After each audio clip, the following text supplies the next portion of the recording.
در روزهای اخیر اخبار متعددی در رابطه با چگونگی پاسخ ایران به اسرائیل منتشر می شود. تحلیل ها عمدتاً حول دو مسئله می چرخند. اول تاکتیک های جنگی و گروه های درگیر و دوم سلاح‌های مورد استفاده در حمله احتمالی. در مورد چگونگی عملیات وعده صادق 3 بحث‌ها و تحلیل‌های متنوعی انجام گرفته است. برخی تحلیلگران معتقدند در این عملیات فقط ایران دخالت داشته و برخی دیگر معتقدند که گروه‌های مختلف جبهه مقاومت نیز شروع به حمله به اراضی اشغالی خواهند کرد. عبدالرضا فرجی را تحلیلگر سیاسی یکی از تحلیلگران دسته اخیر است که در رابطه با نحوه حمله ایران به اسرائیل میگوید مدتی است که میبینیم حوثی‌ها نیز نسبتاً ساکت هستند. شاید حوثی‌ها در حال آماده سازی خود برای یک حمله بزرگ هستند. پس ما نمیتوانیم صرفاً روی آن تمرکز کنیم و بگوییم احتمالاً حمله‌ای از جانب ایران رخ خواهد داد. احتمالاً و گزینه‌های متعددی وجود دارد. برای مثال حمله ترکیبی یا حمله خارج از خاک ایران با استفاده از گروه‌های مقاومت. اما تسلیحات مورد استفاده در عملیات احتمالی ایران علیه اسرائیل چه خواهند بود؟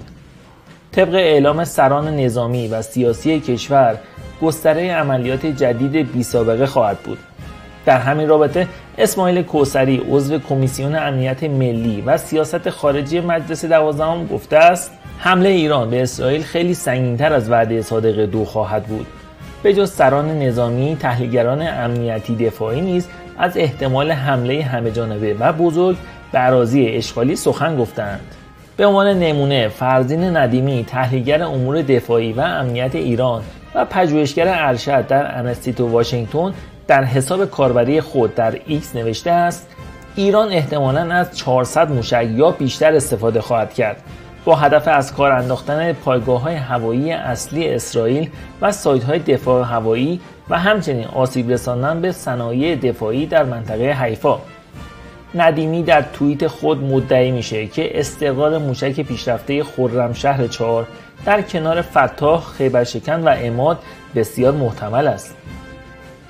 موشک خرمشهر 4 از آن تسلیحاتی است که این روزها زیاد نام آن را میشنویم. به جز برخی تحلیلگران، رسانه‌های عربی و عبری و انگلیسی زبان هم بر استفاده احتمالی تهران از این موشک تاکید کردند.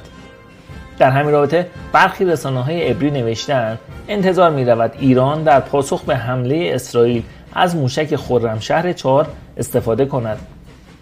همچنین صبح امروز سردار حاجی‌زاده فرمانده نیروی هوافضای سپاه ضمن تشریح ویژگی‌های موشک خرمشهر 4 گفت با شلیک یک موشک از خرمشهر 4 80 هدف مورد اصابت قرار خواهند گرفت. اظهارات مقامات و تحلیلگران نشان می‌دهد که احتمال استفاده از موشک خرمشهر در عملیات قریب الوقوع علیه اسرائیل بسیار بالا است. این در حالی است که تاکنون ایران از این سلاح قدرتمند در هیچ عملیاتی استفاده نکرده است. اما خرمشهر 4 چه سلاحی است؟ چه زمانی از آن رونمایی گردید و چه ویژگی‌هایی دارد؟ موشک خرمشهر 4 مدل دارد که در مقاطع مختلف زمانی از آنها رونمایی شده است. خرمشهر یک موشک بالستیک میانبرد هایپرسونیک بومی است که اولین بار در 31 شهریور 1399 به نمایش گذاشته شد. از مدل 4 این موشک که قدرتمندترین و بلندبردترین نمونه از خرمشهر است، همزمان با سالگرد آزادسازی خرمشهر و ایام مبارک دهه کرامت رونمایی شد. امیر آشتیانی وزیر وقت دفاع از این موشک که با نام خیبر نیز شناخته می شود رونمایی کرد. موشک خرمشهر 4 یا خیبر با برد 2000 کیلومتر و با کلاهک 1.5 تا 1.8 تنی قدرتمندترین موشک ایران است که هنوز به سمت اسرائیل شلیک نشده است. این موشک می تواند به جای یک سر جنگی یک پارچه یک سر جنگی تجمیعی با 80 ریز بمب داشته باشد.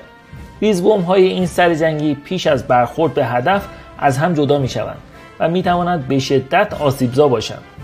تفاوت موشک خرمشهر 4 با نسل‌های قبلیش در دقت نقطه زنی است. موشک خیبر یا خرمشهر 4 مجهز به سیستم راداری و هدایت موشکی قدرتمندی بوده و از سیستم هدایت و کنترل فاز فعال و هدایت و کنترل فاز میانی برخوردار است.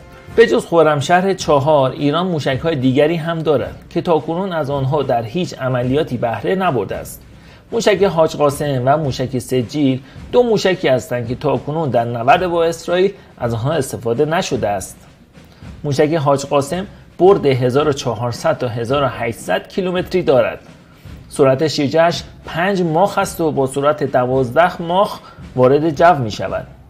موشک سجیل نیز 2000 کیلومتر برد دارد و سرعت برخوردش 13 ماخ است.